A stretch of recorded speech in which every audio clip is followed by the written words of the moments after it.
Welcome. In this video, I'll show you how to get vidIQ Premium for $1. Before we start, if you don't have a vidIQ account yet, you can use the link in the description or pinned comments to unlock premium vidIQ features for only $1 for your first month. It's the easiest way to test vidIQ on your own YouTube channel and follow this tutorial step by step. Alright, again, if you've missed it, you can go to scroll down, click on either the link from the description or in the comments.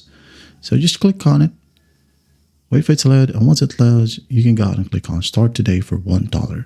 Okay, again, just $1. You can click on it, now go ahead and choose from one of your emails, okay? So for example, this one, now scroll down and find Continue.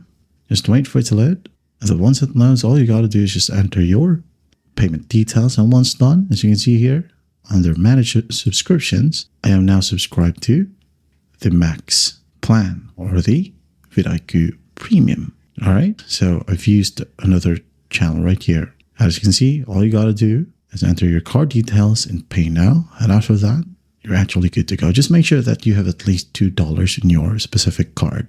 Okay, that's all you need. And the amount due today is this one. All right, so go ahead and pay now. Once done, you're good to go. Go ahead and use vidIQ Premium for 1 month for only $1. I hope this video helps, and I'll see you in the next one.